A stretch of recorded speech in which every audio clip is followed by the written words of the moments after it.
right-hand side, at the top of the hill is the Theatre Royal Drury Lane. It's the oldest working theatre in London. It's just about to open up with French and Saunders, comedy act playing inside. To your left-hand side, we also have the Waldorf Hotel. Its interior design is quite beautiful, designed by Sir Marshall Mackenzie, who designed the interior of the Titanic, which sank back in 1912. Over to your right-hand side, we have a large stone grey building called Bush House. It holds the BBC World Services that broadcast from here in 1940 when they built the building. And next door to your right-hand side with the arches around the ground floor, we have Australia House, the Australian High Commission. The main wall inside has marble pillars and chandeliers. It's used to film the first Harry Potter film. The interior of it contains room.com with lots of problems inside. The building next to our right-hand side is St Clement Danes Church. It is the Royal Air Force Church. It has World War II bomb damage on the back walls. You can hear its bells chiming now. There's off to your left-hand side, you have the Royal Courts of Justice. This is the highest civil courts in the country for divorces and lawsuits. There are 50 courtrooms inside there, and it was built back in 1882. Earlier this year, this is where the inquest into the death of Princess Diana took place. They found it to be an accident. And also, slightly earlier this year as well, we had the divorce of Sir Paul McCartney, one of the Beatles, to Heather Mills. She won almost £25 million. Straight ahead of us in the centre of the road, there is a monument. It has a statue of a dragon on the top. It marks the old gateway called Temple Bar between the two cities of London, the city of Westminster that we're coming out of, with its 32 boroughs governed by the Mayor Boris Johnson, and we're coming into the City of London that's governed by the Lord Mayor of the City of London. His name is David Lewis, and we're just about to have an election for a new Lord Mayor of the City of London. You can see on the street signs up to our left the City of Westminster. Immediately as we come past this monument, you see on the other side Fleet Street, a completely different street. We're in the City of London. You might have heard of the demon barber of Fleet Street before, Sweeney Todd or Johnny Depp, who plays in. Over to your right-hand side is a very old building here in black and white. It dates back to 1610. It survived the Great Fire of London in 1666. It's Prince Henry's room, made or built by King James I.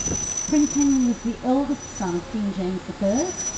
He died before his father did, so he never became king, but that survives there even to this day. It used to be covered up with a fake facade, but when somebody knocked that down, they found the original old facade behind it. Fleet Street, from the early 1700s through to the 1980s, was famous for having newspapers and journalists based all along it. The Street of Ink, or the Street of Shame, as it was often referred to. But in the 1980s, the premises had become too expensive here, and the newspapers tended to move away to get cheaper premises built out near Wapping in Canary Wharf. These days, this area is cheaper than Wapping, so some of them are starting to move back here. We still have the old pubs where the journalists used to drink inside, some of them very famous. Beside the traffic light, down to your right-hand side, is the Tipperary, the first Irish pub to sell Guinness outside of Ireland.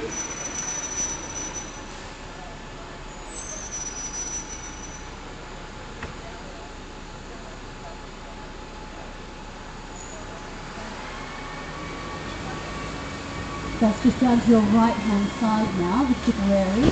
Immediately to your left-hand side, the really black and white lantern in front, we have a year-old Cheshire Cheese, a very old pub. The cellar, it dates back before the Great Fire of London, 1666.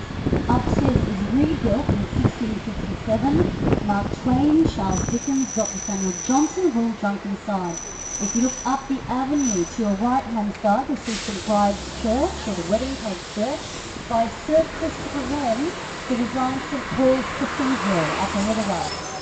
He also designed the pub down to your right-hand side, the Old Bell Pub, built back in 1672 for his workmen. In 1666, the Great Fire of London destroyed 80% of the city. 13,000 houses, shops and businesses were burnt down. 89 churches were burnt down, and the old medieval St Paul's Cathedral was destroyed as well. Sir Christopher Wren is the favourite architect of King Charles II, and he was commissioned to rebuild 51 churches and the new St Paul's Cathedral. We have it up ahead of us here. It took him 35 years to build out of Portland stone, and it's 300 years old this year. Completed and had its church services inside back in 1708, although some of the finer detail was completed in 1710. It is his masterpiece. But as you come up the hill, if you look behind you, you see one of the churches that he rebuilt as well, St Bride's Church. It has roman rooms underneath it. In the crypt of St Paul's Cathedral, you have the tomb of Nelson from the Battle of Trafalgar. Remember Trafalgar Square, Nelson's column. Also there's the tomb of the Duke of Wellington, who beat and captured Napoleon at the Battle of Waterloo, ending the Napoleonic Wars. This is where the wedding of Prince Charles and Lady Diana Spencer, who became Princess Diana, their wedding took place here in 1981, and the funeral of our great World War II Prime Minister, Sir Winston Churchill, it took place here in 1965.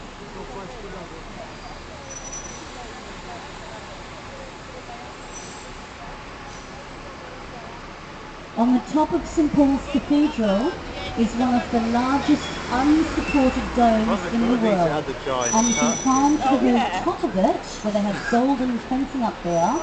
It's called the Golden Gallery.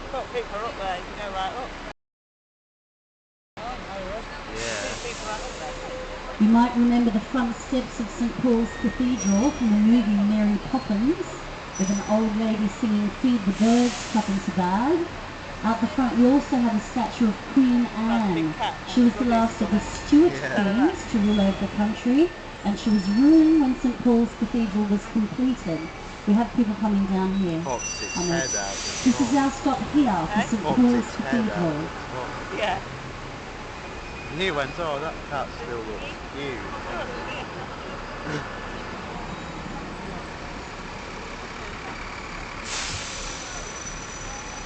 It's going to really rain in a minute.